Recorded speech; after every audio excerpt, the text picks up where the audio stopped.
Hello, everybody. Welcome. Craig Peterson here, WGAN, and online, craigpeterson.com/YouTube. You can also check out craigpeterson.com/Facebook, my Facebook pages, and you can see some of the trainings I do, the pop-up trainings, and of course my weekend shows. And I've been doing more lives lately too and answering people's questions, and we got some big things coming up this year, so make sure you are on my email list. I have some special things for you, some surprise giveaways if you sign up for my email list. It doesn't even say anything about it on my website.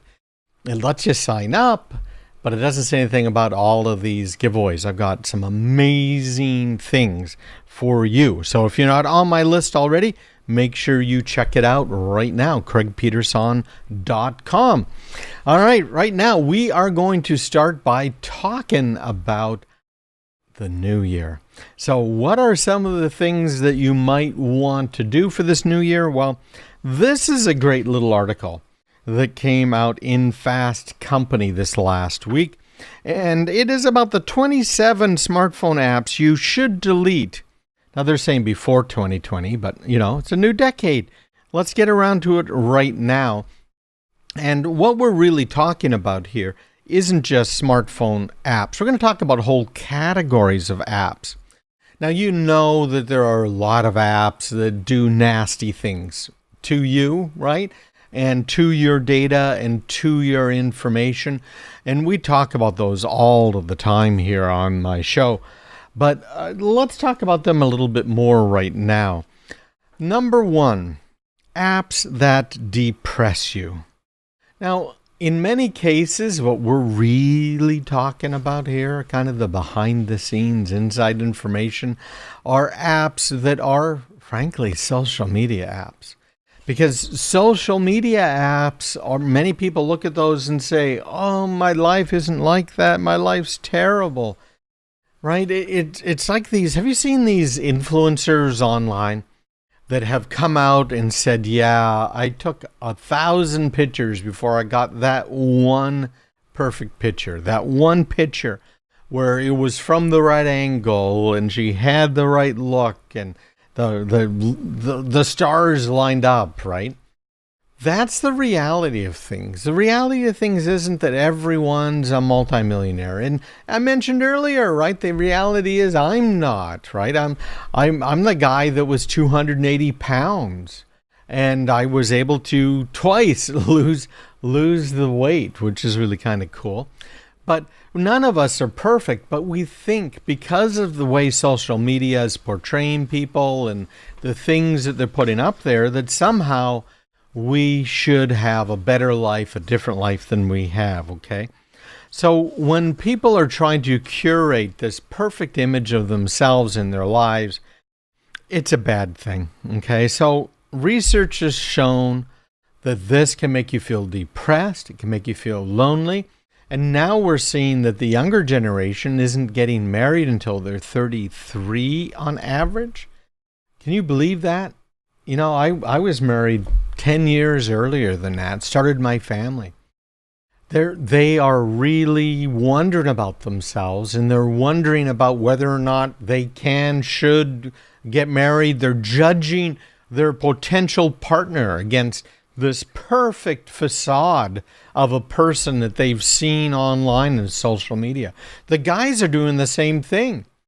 They're judging this woman against Kylie Jenner or whomever online, their favorite star, that have the perfect bodies. And they're available 24/7 whenever they want. They just look and bam, there they are. And this woman, she's not as nice, obviously, that I'm dating as she should be, because I see all of these women that are just so tolerant and wonderful. And, oh my gosh, she weighs too much, or she's not pretty enough, her teeth aren't straight enough.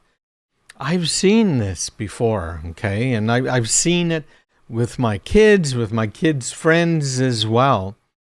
I'm not a big believer in a perfect match. I think there's a lot of people that, frankly, we could be married to and be really rather happy with. So don't go crazy. Don't try and match everybody up on social media. And we're talking about Facebook, Instagram, Snapchat, of course, TikTok, which we've talked about before. Just delete those things because they are not reality.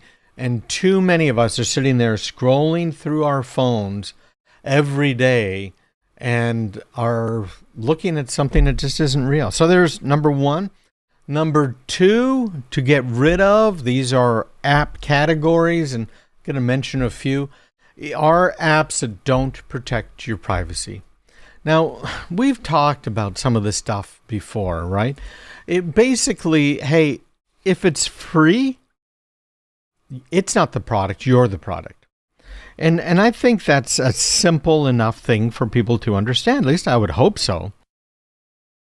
There are some major apps out there that people are using, billions of people are using every day that don't protect our privacy. And of course, the big one I'm thinking of right now is Facebook.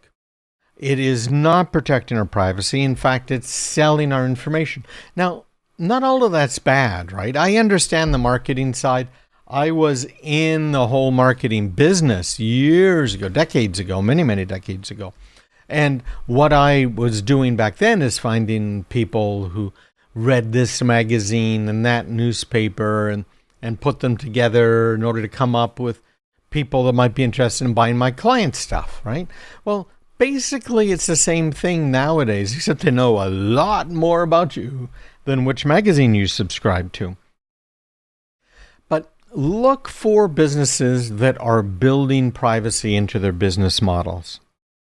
Facebook Messenger, that's something you don't want to use. It does not have end-to-end encryption. And what that means is that the message that you type in on your computer is sent to Facebook and then is sent to the other person. So Facebook, being in the middle, can see the message, knows what you said, and is now using that to target you by advertisers, okay? So be careful with Facebook Messenger. WhatsApp, which is another messaging product from Facebook that Facebook bought, does provide end-to-end equipment. So you might want to encryption. So you might want to look at WhatsApp. There are some better ones out there, some good ones. Signal's one of them that encrypts all of your data. It's end-to-end and everything. Chrome, Google Chrome, I still use it sometimes because of browser extensions, but most of the Chrome browser plugins and extensions will work on Opera. Many of them will work on Firefox as well. There are adapters, if you will, that let you take the Chrome stuff and run it on other machines, right? Other browsers. Now, Chrome harvests so much of your data that the Washington Post is calling it the spy software browser because it is just constantly uploading your data. If you want a browser that is absolutely protecting your privacy, look at the Epic browser, EPIC. And if you want more about this stuff, send me a note. I'll be more than glad to let you know a little bit more details of all of this stuff, right? Because some of the browsers out there like Epic are great. Some of them are good like Firefox and Opera, and others are bad like, well, Chrome. And you already know what I think about Microsoft browsers, which is they're pretty poor. Apps that are free but really aren't. Okay, free is great, but just keep in mind they got to make money somehow. You got to keep the lights on, right? You got to keep the heat on in the winter and the air conditioning in the summertime.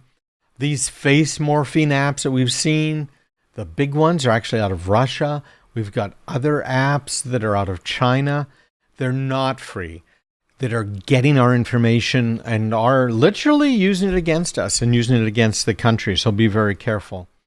And then the last category is apps that are compelling you to spend money. So what we're talking about here are apps like Amazon, Walmart, eBay. Those are the obvious ones. And Amazon and Apple are the two companies that have, at least up until now, kept your privacy kind of paramount in front of them. But that doesn't mean they don't use your data themselves. And that's very, very true. When we're talking about Amazon, they use your data. They try and get you to buy something from Amazon. And, that can be good, that can be bad. And Amazon also has plugins that you can put into your Chrome browser that let Amazon spy on you when you're on other websites and buying things. So keep that in mind. You probably don't want to install those browsers. Games like Harry Potter, Wizards Unite, Fortnite, Candy Crush, Jelly Saga, Pokemon Go, Marvel Contest of Champions, and literally hundreds of thousands more all have options that let you buy your way into a higher score or let you play the game more. I advise you to get rid of those. I know people that are absolutely hooked on Candy Crush. And it only lets you play so many times a day. And I have fun in Candy Crush, right? But I stopped playing it about a year ago because it would only let you play so many times a day that it wanted you to buy stuff from them. And it just, for me, it isn't worth it, right? I'm not a big video game thing. And then the last thing to consider are the Office apps. Now, these are the things that kind of get you to work 24/7. I personally kind of work 24/7. But that doesn't mean it's a good idea, and that's not necessarily something that you're going to want to do either. So there you go. There's some categories. You might want to delete apps that depress you, don't protect your privacy, that are free but really aren't, and those that compel you to spend money. Listening to Craig Peterson here on WGAN and online, craigpeterson.com/YouTube.